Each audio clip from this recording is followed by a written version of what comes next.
Welcome to the Nonprofit Exchange Podcast.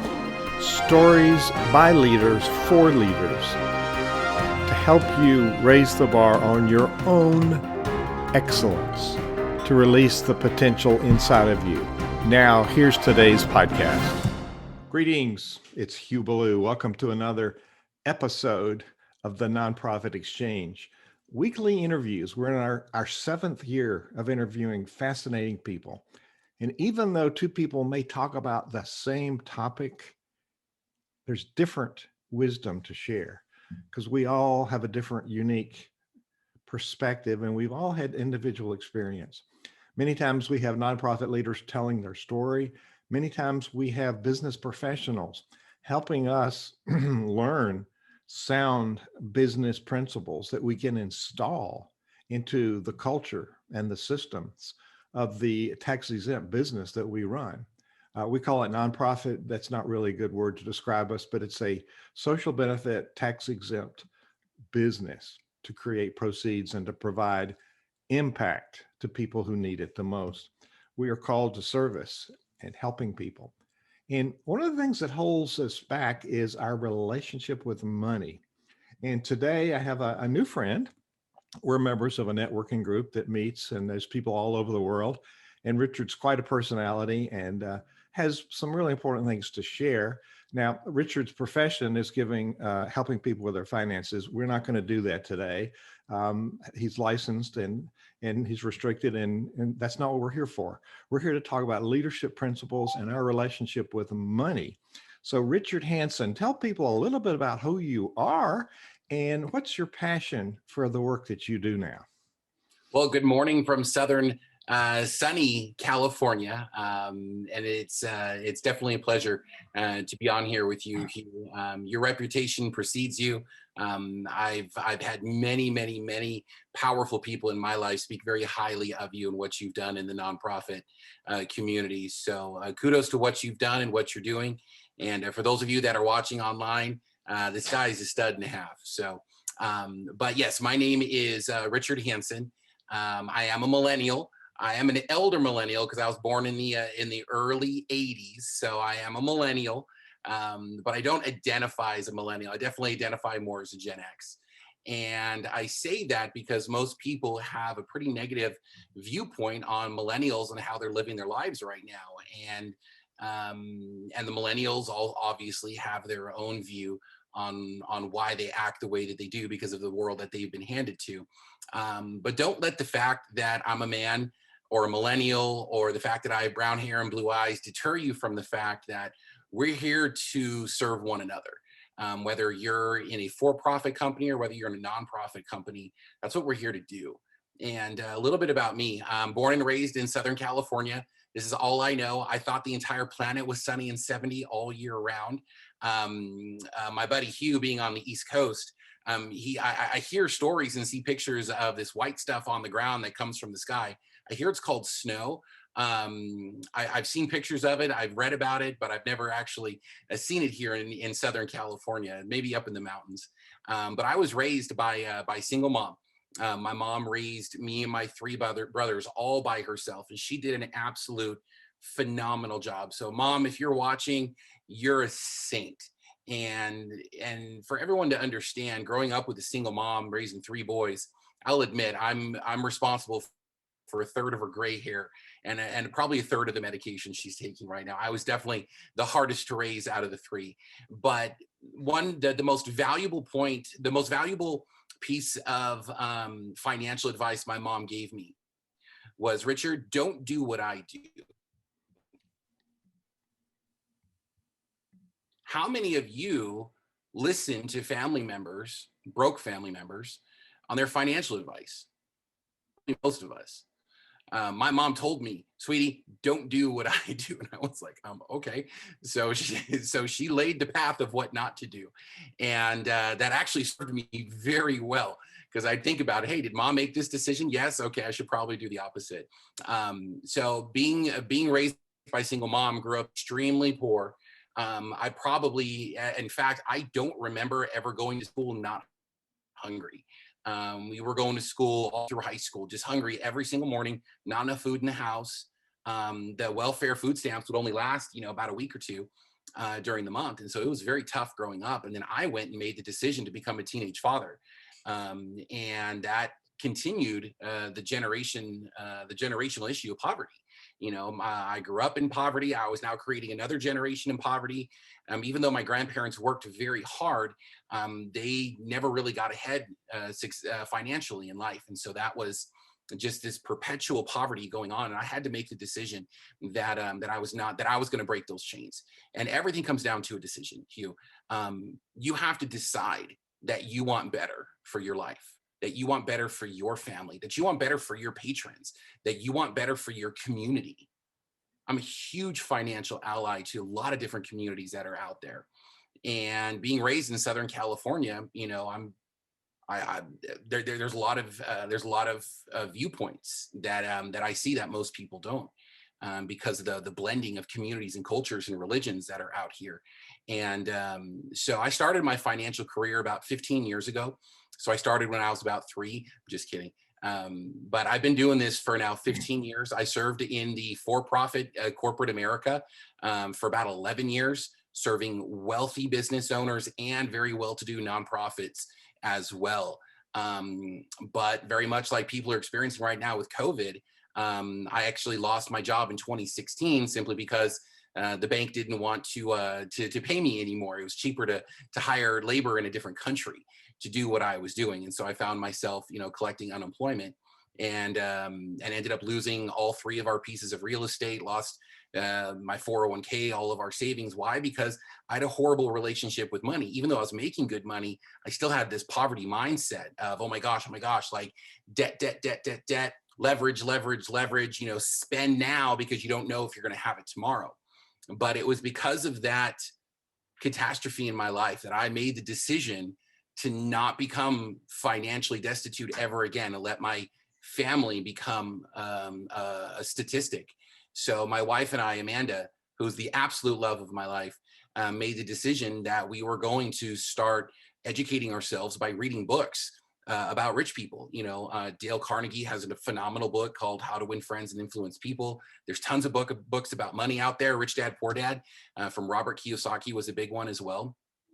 And so I've done, and by the way, I'm not with corporate anymore. I'm now an entrepreneur in the industry. So it was very much nonprofit in the beginning, a lot of giving, not making anything.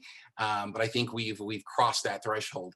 And so I've been doing the financial stuff for 15 years, educating, coaching, mentoring, and building leaders, helping them sharpen their act so they can go out there and do better for what it is that they do. So yes, I'm a millennial, but don't look at me as a millennial because you're actually going to get more financial education today than you probably have ever had in your whole life. So, but I'm excited, Hugh. Thanks for having me, and for everyone. I hope to add a lot of value to you.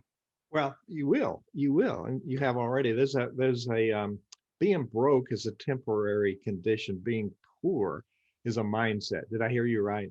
Absolutely. Now you were broke, and maybe you were poor, but with your inspiration from your bride, you and I both married up. We just say that up front. So you just kind of you work through it. And I've been through bankruptcy. I've lost businesses. I've lost everything. And success is when you get up one more time, then you fall down. And so people introduced me as a keynote speaker, as an expert. And I used to say, no, I'm a student of leadership, which I am. However, I declared this year, I'll be 75 this year in September, that I'm old enough to have made enough mistakes that yes, I'm an expert. So those are learning opportunities. So let's talk about money as a resource, and rather we tend to have a different view. So what's the myth around money that really, now we as leaders, especially in the nonprofit sector, and let me just get this on the table, nonprofit is a lie. I don't think IRS uses that anywhere. It's a tax exempt C corporation. And we run a business for proceeds that help people, not for profit for our pockets. So it's in some sense, one of my guests said it's a for-purpose enterprise. So we need to change our mindset about money just to get that out of the way so we can do the work we're called to do. So talk about that for a minute. Yeah, I mean, everything starts with a scarcity mindset, especially if you grew up working class, or especially if you grew up poor. We're taught these habits by our parents, by our grandparents, by our family members. And so there's this scarcity mindset. And when you think you're not going to have enough money, well, guess what? You never do. When you think you're not going to be able to, reach that goal, you won't. You have to, like I said earlier, you have to make the decision that you're going to make a difference, not only in your life, but in others. And that starts with your mindset about money. If you have a lot of money, if you believe you have a lot of money, then you will. If you believe that you're broke, guess what? You are. I've met many, many, many people with a lot of wealth who are broke. And I've met many, many people who appear to be poor that have an astronomical amount of wealth. And it goes back to their relationship with money. You can view money as a god in your life, and there's many scriptures that say, yeah, don't do that. But typically, and again, I'm speaking from the Western world, from that of someone in America. We're taught that we need to spend. I mean, social media is all about advertising to get you to spend your money. But you have to be the one to make that decision to start looking at money differently. It's just a tool. It's no different than a hammer is to a carpenter, or a wrench to an auto mechanic. Money is just a tool. And when you treat it as a tool, guess what? It can build houses, it can build people, it can build communities, it can build futures. But if you treat it as this little, God in your life that you got to hoard and hold, well, it's going to rule your life. And when catastrophe comes, you're going to be depressed. You're going to be anxious. Your physical well-being is going to hurt and suffer, and that of everyone around you as well. And I know that because I've been through it. I myself have been through bankruptcy. In fact, it's public information because of my career. You can go to FINRA and look me up, and you'll find me. And sure enough, oh look, Richard's got a negative marking. But because of the industry that I serve, that information has to be public. And I'm not ashamed about it. I said, look, most people have gone through financial catastrophe, and you can either let that define you, or you can use that as a way to springboard into a better future. Now, yes, you have to do the work. Just believing that you're going to amass wealth and believing that money's going to be a tool doesn't mean that, oh my gosh, poof, it's going to be there. No, the belief is going to empower you and strengthen you to go out and do the work that's needed to generate revenue for not only yourself, but for your family, for your organization, for your communities, and for generations. And that's a biblical principle, to create generational wealth. And so I think it's huge, and more people need to change their mindset about money. And as soon as they do, all of a sudden the world is their oyster. Absolutely. We're focused on the today. And really, if we're doing worthy work, we need to be focusing on, as well as today, the long-term future, because we're creating a legacy project that should go on long after we're done with it, and maybe no longer in this world. So what are some other things that we need to, you talked about educating us about money. What are some of the misconceptions besides what you've already talked about? I'm sure there's one or two more that people need to embrace a new way of thinking. Now, I'm thinking also of the work of Napoleon Hill, Think and Grow Rich, which ultimately is not about money. When he lists, I guess it's the 13 attributes of wealth, money is last. Ability for applied faith, good pleasing personality, sound mind, good health. There's all these attributes of wealth. And he listed money because it was the last one. However, it is on the list, and it's really a resource that opens up other resources. So how do we frame it? So what are some of the challenges that people that you've spoken to and helped come around to a new mindset? What are some of those you want to share with us? Well, before I do that, just real quick, an old mentor of mine told me something when I was a very young father, teenager at the time. And he said, Rich, you need to live for today, but you need to plan for tomorrow. You can't ignore today. I mean, you gotta live for today, but use the resources that you've been given to plan for tomorrow. And I think if more people understood that, they would make better decisions. But as far as challenges go, the nonprofits that I've served over the last 15 years, the biggest thing is, hey, Rich, how do we get more patrons? And how do we get our patrons to open up their wallets more? And that's the number one question I get. It's like, hey, how do we get more? How do we get more people to donate, and how do we get them to donate more? Okay. So my number one question to them is, well, what do you donate? How do you manage your money? You can't tell, so actions speak louder than words. I can't tell my kids to tithe and save for their future if I'm not doing it for myself. My mom said, don't do what I did. And I didn't. So first thing I ask the leaders, and I'm like, hey, so what are you doing with your personal finances? Are you tithing? Are you, it's biblical, right? Even in the Quran, it talks about that, that you need to give charity. You're expected to. And so that's the first challenge I have is like, how are you doing with your personal finances? Because you can't expect someone to open up their wallet for your cause, your charity, if you're a nonprofit organization, if you're not doing it yourself. You're going to attract what it is that that you're looking for. So if you're looking for people to give and to donate and to find more people who have a spirit of generosity, well, that's got to be you first. And so that's the first, and no one wants to hear that. No one wants, I'm a big guy, right? I don't want to hear to eat less and exercise more, but I know that's what I got to do, right? I go to the doctor and the doctor's like, hey, all your problems will be fixed if you do two things: eat less and exercise more. And I'm like, I knew that. And guess what? Leaders, patrons, you know this, that you need to have your ducks in a row before you start telling someone else to get their little duckies in a row. And once you change your mindset on how you personally treat money, all of a sudden you're going to be able to talk with more conviction.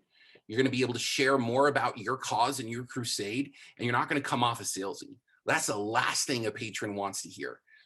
When you go to church, you don't want to hear the preacher talking about opening up their wallet to give to the church. No, they talk about what it's going to do for the community. They talk about what it's going to do for God's purposes. And so, and whether you're a religious organization or not, you need to get your own house in order. And then from there, that's going to change your mindset, and you'll be able to start speaking with more conviction. You're going to be able to speak from more of a place of your heart versus a place of your head. And I think that's where I've grown the most, is instead of speaking from my head, I speak from my heart, because I've changed the way that I look at things. I don't look at them through my eyes. I look at them through other people's eyes. Wow. There's the there's the when myth. I'm going to give money when I make more money. I'm going to behave differently as a leader when I have a platform. I'm going to act like a leader when I get the position. Those are all lies we tell ourselves. They're myths. When is now. And those who are faithful in a little bit are faithful in more. And so there's this reciprocity of giving that I think is fulfilling when we're able to do that. And there's no substitute for it until you actually write the check or push the button on the internet to give. So that's a really strong principle. The other this we teach in Center Vision, the conductor models what they get. So the model for the conductor, the saying is, what they see is what you get. So it's a reflection. The culture is a reflection of the leader. Our kids, everybody, they're going to respond to us, and they know somehow. They know if we're doing that or not. That's very clear. We all know that board members must be givers, and most granting organizations won't even go past looking at the board if they're not givers. That's, you're not even going to qualify. But this is a new piece. The leader needs to also be disciplined to be giving to others. So that's really good. James Allen, in his little classic book, As a Man Thinketh, says, we don't attract what we need, we attract what we are. So that's really good wisdom. So go down that path. What's another piece of learning you have for us? I like that when myth. When I have a fat bank account, I will be happy. When I get that college degree, I will be happy. When I get that beautiful girl, I will be happy. Well, guess what? When you put all of your energy and emphasis on something or someone, guess what? You're going to be disappointed.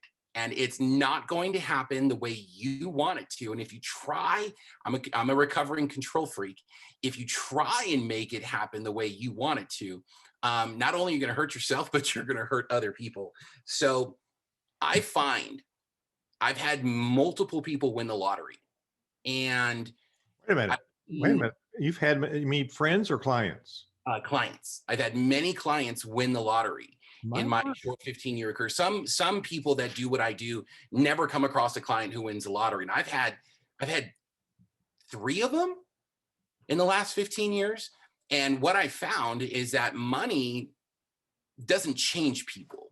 What it does is it's an amplifier. It amplifies who you were before you got the money. So if you're a generous, loving, fun person to be around, money's just going to make you more generous, more loving, and more fun to be around. If you're tight, selfish, very hostile individual, money's just going to make you worse. It's going to make you more hostile. It's going to make you more self-centered. Money's just an amplifier is all it does. That's why when lottery winners win the lotto, they usually go broke very, very quickly thereafter, because all it did is amplify who they are. They never really changed. The money didn't change them. They're still poor-minded or broke-minded, and all the money did was just go out of their hands quicker. Same thing with sports athletes. You know, some of them get injured very early on in their careers, and they're broke very soon thereafter. Or athletes who retire, and they're not, you know, they never learned how to properly manage money, so they're broke very soon after. And so my challenge to people is, number one, earn your money. I'm not condoning the lottery, okay? And that's not a retirement plan, as I hear so many people joke. Oh, I'm investing in my retirement. Okay, well, where are you putting it? Oh, the California lottery. And I'm like, that is not a retirement plan. And I'm not kidding. I'm not kidding, Hugh. The number of people, especially baby boomers, who say that is just mind-boggling. Because guess what? If you win the lottery, you're going to be broke a year or two thereafter very quickly. And again, that goes back to, oh, when I get this, when I get that. No, you have to, it's now. If you want something, you have to go after it now. So the time is now. It's not later, it's now. And procrastination is the biggest killer, even when it comes to money. If you have 2 people that are saving for their future and somebody starts 2 years earlier, they could essentially have hundreds and hundreds of thousands of dollars more than the person who started just 2 years later. And so that's huge. Procrastination is not good for anybody. And now, yes, I'm talking about money. We're not going to talk about food and dieting, because of course I'm going to procrastinate the health side of what I'm focusing on, but I'm working on it. Right. So raise your hand. I'm working on it. right. I have not arrived in every area of my, you know, I'm getting better. I'm taking my strengths and making them better, but I'm working on my weaknesses as well, little by little. But you know, I gotta change my mindset about health. I gotta change my I can't say, oh well, when I make enough money, I will start working on my body and my health. No, I got to do that now. Like, my babies are graduating high school in like a year or 2, you know, and my wife and I are going to be empty nesters. Like, am I waiting for that? Like, Richard, what are you waiting for? You know, and so I think that when myth is a killer. It's a dream stiller too, because if you're always waiting for that next, you're going to be waiting your whole life. Well, and those same principles can be applied to individuals in doing their own retirement plan, but it can also be applied to an organization. Now, I can't tell you how many organizations spend, and they don't put any money into an endowment fund, and they don't talk to people about funding an endowment fund. So what is behind this reluctance to talk about money? I mean, it's just as bad in the church sector and the synagogue. Well, I don't know. Synagogues talk about it a lot more directly. It's your tax, you pay it. But Christians, you know, we're averse to even talking about money because it's not polite. So what's that all about? How can we? It's really part of our stewardship to think about those resources, all of them. time, talent, and money. So what's behind that? And we need to be able to have a substantive conversation with somebody about planned giving so they can help us build that long-term fund, the endowment fund that's going to be sustainability for us. Yeah, and endowment funds, those are I mean, that's how most of the colleges are funded these days, is because you have people who pass away and leave a large portion of their estate to a university or to a nonprofit organization. So I've coached many nonprofit leaders in my career in the last 15 years, and I've told them, I said, when you are presenting to your patrons, when you're talking to them, yes, they are potentially going to be contributing money to your cause and your organization now.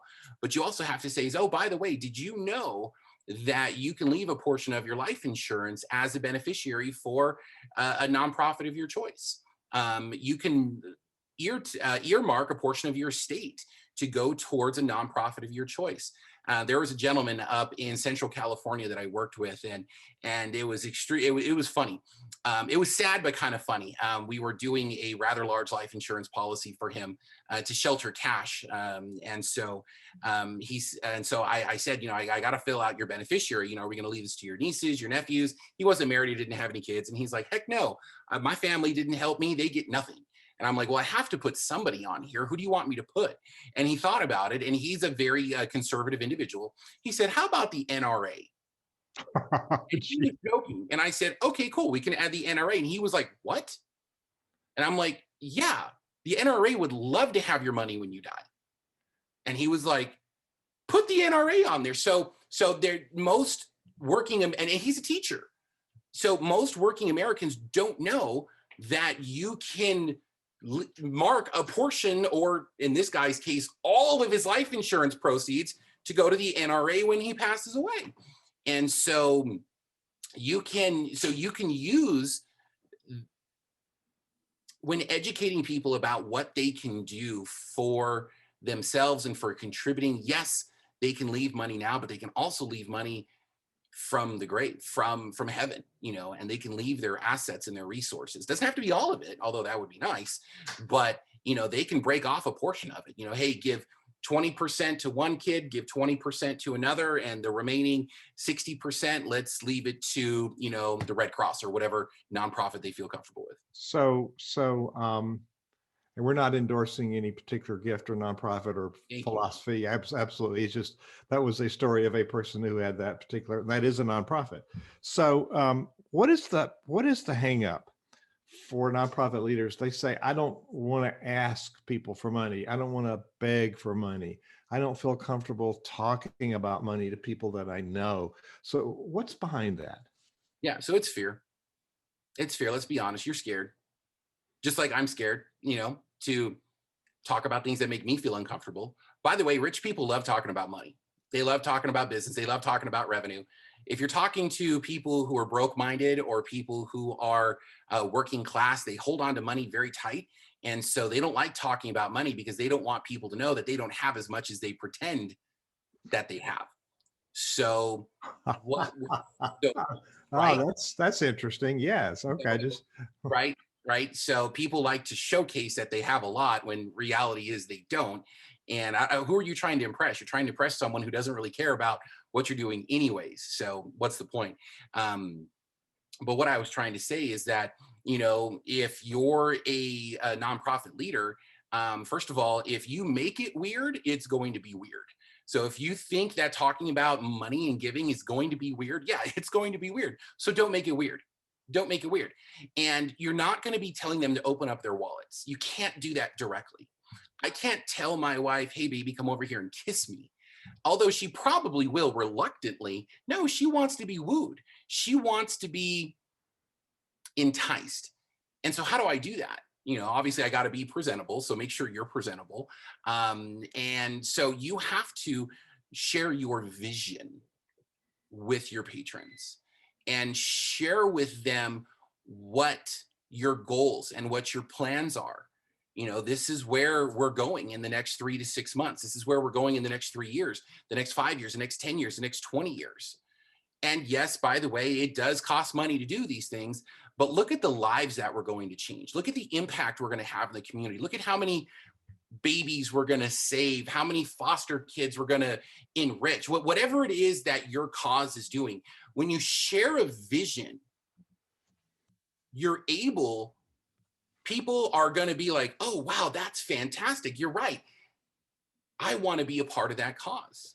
And then you have people start asking, well, how do I do this? And then you can even put a plug in there. Be like, look, if you want to learn more about how to be someone who's making a change in this community, let's talk. It doesn't have to be about money. Don't make it weird. Don't make it weird. We're going to pause for a sponsor moment, and then we're going to come back and talk about weird again. So Center Vision Leadership Foundation publishes a magazine called Nonprofit Performance 360 Magazine. And on this cover, this was an ordinary guy, Frank Shankowitz, who just recently died about a month ago. He founded Make-A-Wish Foundation because he met this young fella who was dying and wanted to be a motorcycle policeman, which he was. So he got a full uniform. And if you saw the movie Wishman, it brings tears to your eyes. He had a vision. He was very clear, and he rallied friends and family to support him in that.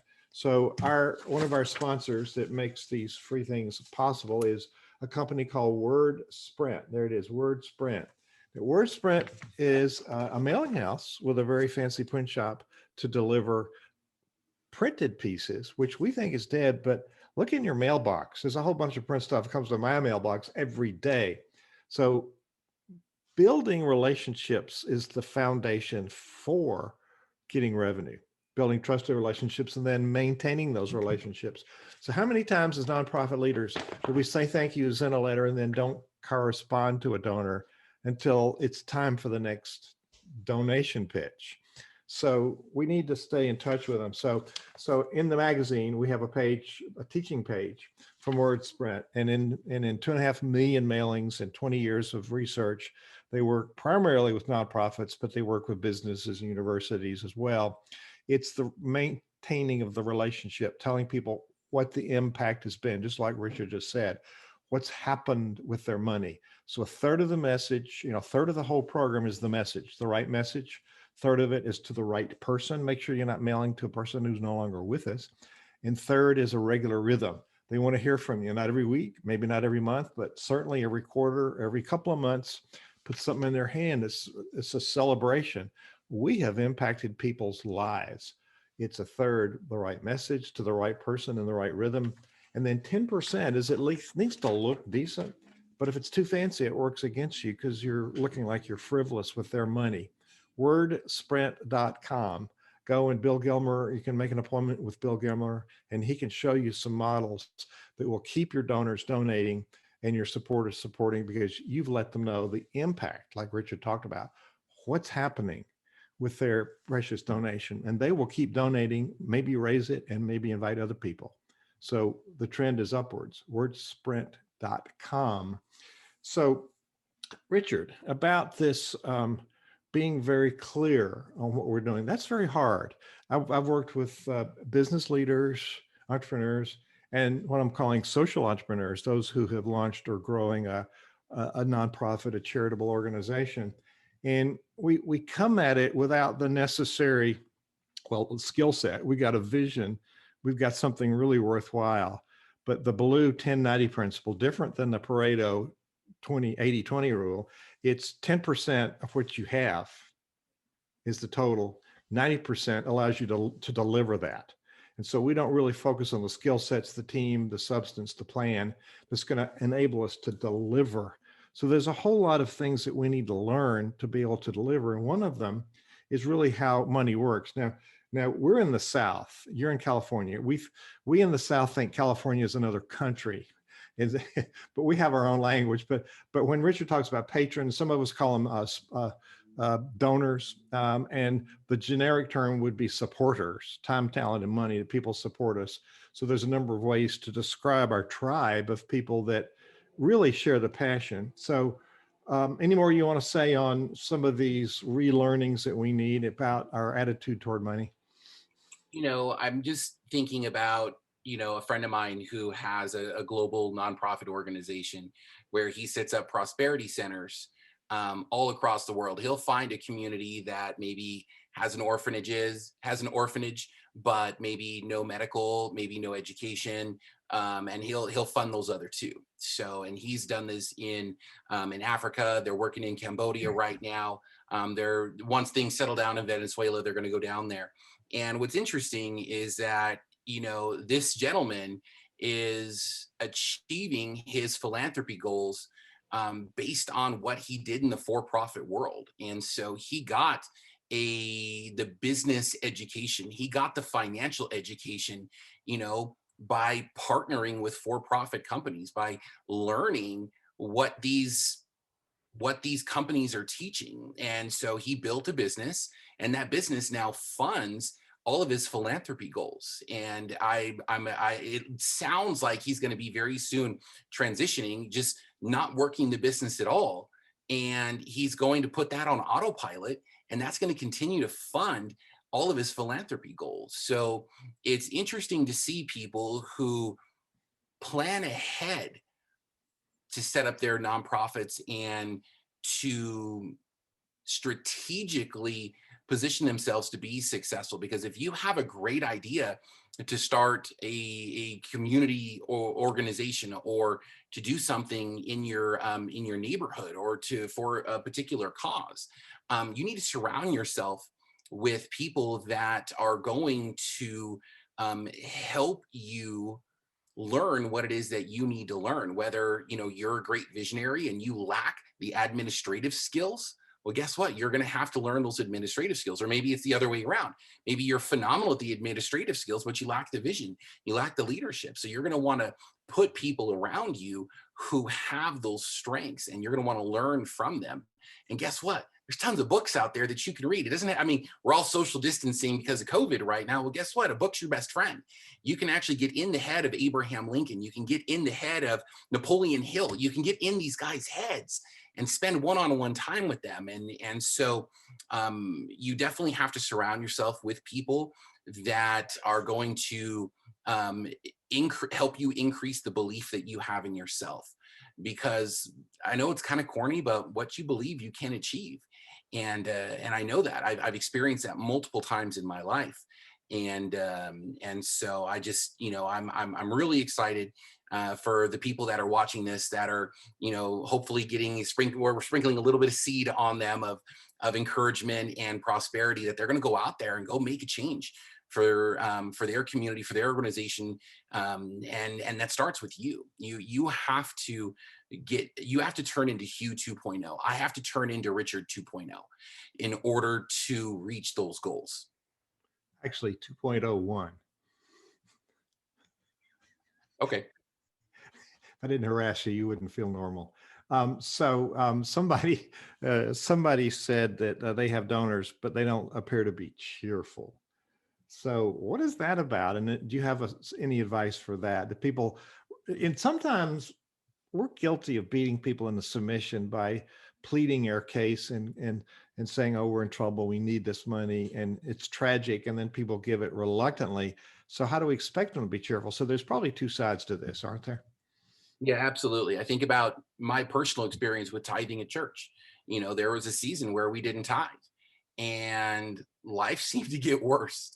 And then we started to tithe out of obligation, and nothing got better. It didn't. It wasn't until I made the decision to change my mindset and change my view on what that money was going for. Sure, it's going to church, it's going to a particular organization, but I had to choose to look at that money and thinking about, wow, how is this $100, this $1,000, this $100,000, this $1 million, how is this money going to impact the community that I'm going to be supporting? And so being a cheerful giver, as a leader, you want to encourage your people to be cheerful givers. And it is okay to let them know, look, we want to give you the opportunity to give. But if you're not going to be cheerful, if you're doing this out of obligation or compulsory, don't do it. And I know you're probably thinking like, what? Did Richard just say don't ask for the money? Well, check it out. If you're going to get someone who's reluctant and bitter and like, oh man, I got to give this money again, that's not going to go far, because they're obviously not going to talk to their family members. They're not going to talk to their friends about this. They're not going to talk to their colleagues. You want your patrons, your donors, your supporters to be cheerful givers, because a cheerful giver is going to attract other cheerful givers. And so you need to help them remember that the money that they're contributing, that they're leaving, is going to be used for a purpose. And you want them to be generous. You want them to be cheerful, and encourage them to seek their own heart. Do you feel that this is the right place? Do you feel that this is the right thing for you to be doing with your finances? And that might be a hard pill to swallow for some leaders, but let me ask you, if that's a hard pill to swallow, what's your viewpoint on money?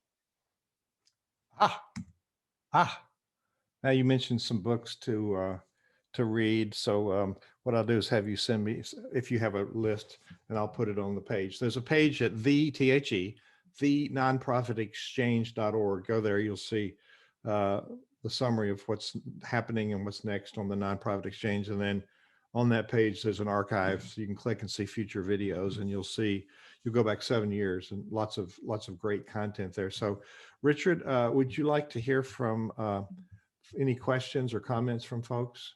Yeah, sure. Okay. So, and I'm going to come back and deal with a couple of these things. If any of you have some questions, I see Bob. We have one of our team members who's an advisor and supporter and colleague and collaborator with Center Vision. And you mentioned the word philanthropy, and this is the guy in the world that knows the most about philanthropy.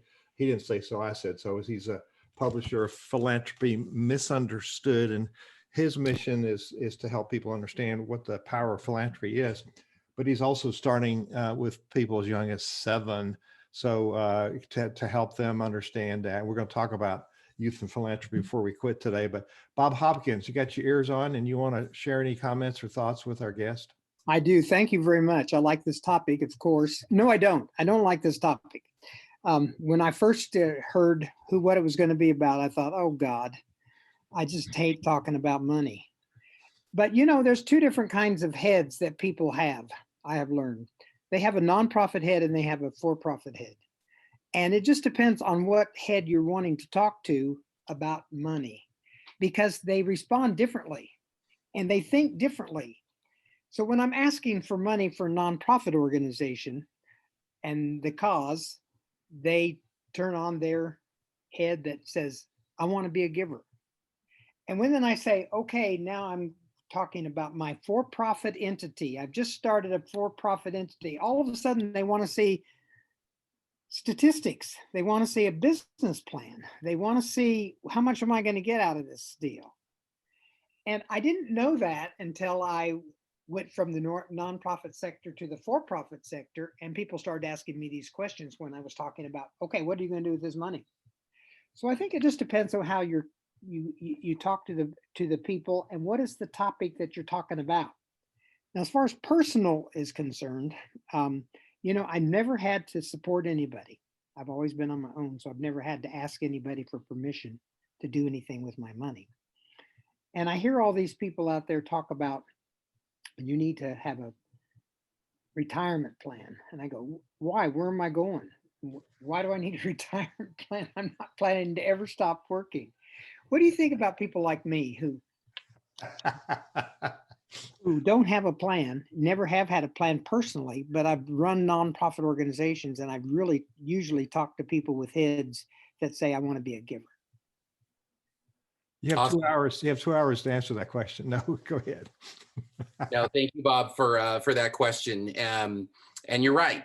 People think with their heads and people think with their hearts. The nonprofits going after their heart and the for-profits going after their head. So you don't know the people that you're talking to. You don't know how many of them out there are talking from their hearts or talking from their heads. So you're going to want to talk to both at the same time. You're going to want to share your vision. You're going to want to help them understand what it is that this is going to be doing for the community, for the cause. And yeah, you still want to give them statistics. You want to show them, what the organization was able to do last year, last quarter. So you want to touch both, you want to touch these individuals on both ends. You want to scratch their heart itch and you want to scratch their brain itch, whether it's, they have this nonprofit mindset or they have this for-profit mindset. You got to be able to speak to both of them, because people, there's wealth on both sides of the spectrum. You're going to find rich people who have big hearts, but you're going to find rich people who are going to say, hey, I want to see the numbers. And they're both willing to give, but you have to speak to them in their language. The golden rule is do unto others as you would have them do unto you. But the platinum rule is do unto others as they would want them, do unto others as they would want you to do to them. Gotcha. So you have to speak to them in their language. And just like the audience today, I don't know how many are out there are statistically driven, are emotionally driven, are passionate driven. And so as a speaker, I have to be able to speak to everybody in the crowd, whether they're ready or not, and so I hope that answers your first question. The second question about the retirement plan is, the old saying, people want to enjoy their golden years. And so I say, okay, cool. So how much gold are you going to have in your golden years? There's nothing more sad than seeing a baby boomer being a Walmart greeter. And can you imagine if my grandfather was a Walmart greeter right now, and he's really susceptible to COVID, and he's actually like out there in the public. So as far as not having a plan, yeah, man, it's your future. You do what you think is best for you. But I can tell you that where there is no vision, people perish. So you got to have a vision for your future and what that looks like. And you got to have a plan to achieve that vision. And if you're going to work till the day you die and you don't need a retirement plan, good on you, man, go for it. But my challenge to you, Bob, is to have a written down vision of what you want your life to look like. Start with your eulogy and work backwards. Oh, you had a good one. Bob teaches community college, and he told his students to write that. He had to first explain what it was. So Bob, Bob's a legend creator. And so I'm going to pause the recording a minute, Bob, while I got you, if that's okay. And because the recording's for. I'm finding people from other countries have a different experience with money. It's very hard to get them to give money. They'll give food and time, but not money. So Bob Hopkins is an eternal influencer, and he's given his whole lifetime. And I'm with Bob. Retirement's not a word that's in our language, and we're both active in creating stuff. So Bob and I met 11 and a half months ago, and back when we could travel to Texas. So Bob, thank you again for being here and your very appropriate comments. So thank you so much. Richard, anything out of that? So we're back on the podcast. So the culture of giving, speak to that just a minute. I'll admit I am pretty ignorant when it comes to non-American culture. Being in California, there's a heavy Hispanic influence in the community here.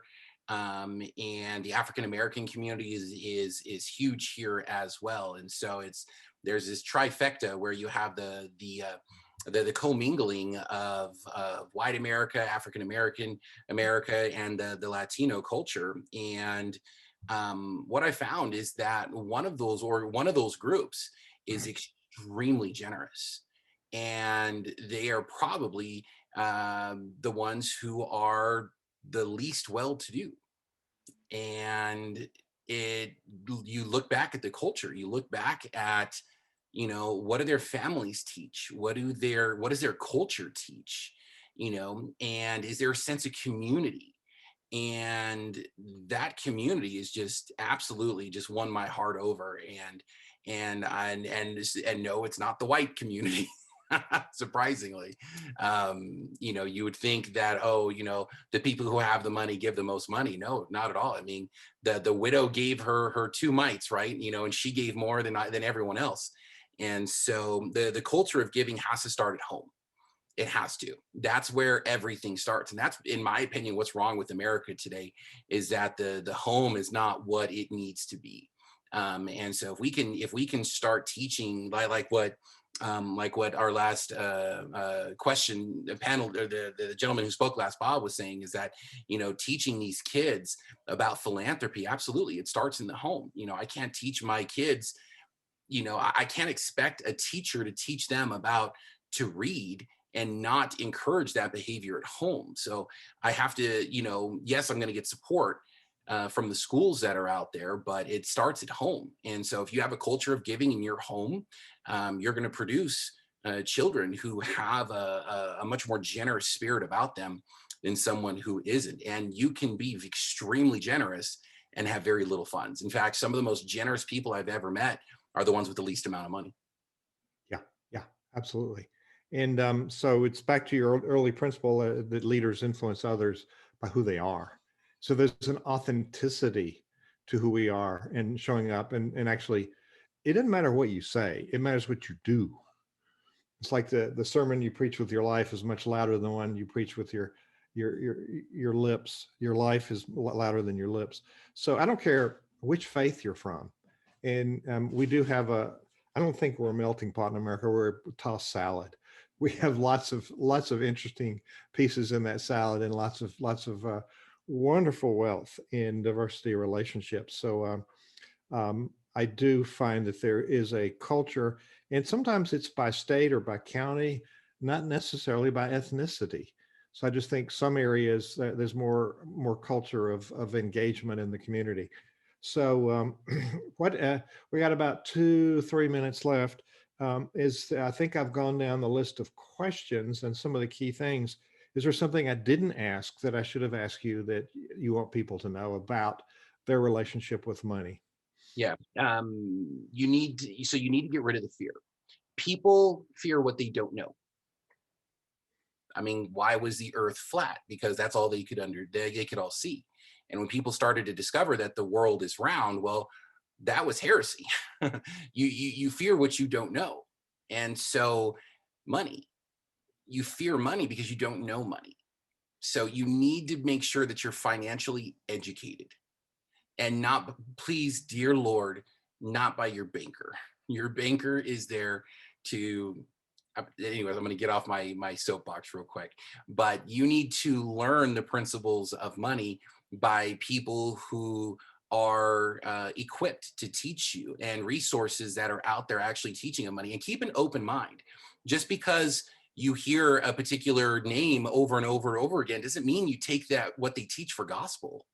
You can't. You have to have multiple inputs about money, and you'll start to see a common theme through the different speakers, through the different teachers, through the different authors, and you'll be able to discern truth from fiction. And so it's really important to get a financial education, because then it won't be so scary, because you understand it. How many people don't invest in the stock market because they're scared of it? They've heard that, oh my gosh, my grandfather lost everything back in the Depression. Okay, that was like how many generations ago? Like, if you kept your money in the stock market during the Depression, you'd be having generational wealth forever. So it all comes down to, you fear what you don't know. So fix it. Start learning and getting a financial education. You become like the people you hang around the most. So you want to hang around successful people. If you want to be broke, hang around broke people. So I got to stop doing that. So I'm hanging around people like Richard. So the fundamental title, and I've got your website on the interview page, but give us your website. Revolution. Yeah. So I'm part of a big financial company, and I own my own agency. It's Revolution Financial Management.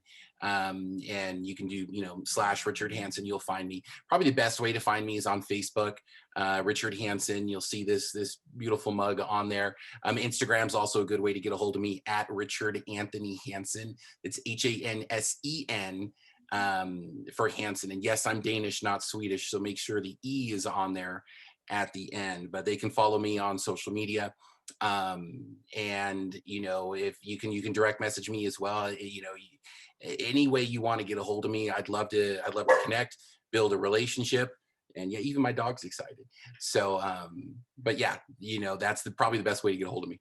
So the generic description of what you do is financial planner, financial advisor. What is it? The generic explanation. Yeah, so I would say I'm a financial professional. Right. I have a gazillion different licenses. You can call me what you want, but at the end of the day, I'm a financial professional / financial educator. Okay. So where I was headed with that was, I think everybody that has a board of directors needs to have a Richard Hansen clone on their board, somebody that understands the things you're talking about, how money works and how to have conversations. And I don't think we purposely think about that skill set. Somebody that's in the business and knows how to talk to people can at least influence us in our courage to have those conversations and dispel a fear, which is absolutely stupid. And we all have it. It's like when I was in high school and calling a girl for a date, I had sweaty palms, she say yes or no. What's the big deal? Go to the next number. So anyway, thank you for lots of things to think about today and to help us change our mindset. So do you have a quote or a thought you'd like to leave us with today? Mahatma Gandhi said it best, be the change that you want to see in the world. So whatever you want to change in this world, you be that change. Love it. Love it. Richard Hansen with an SEN. Thank you for being our guest today.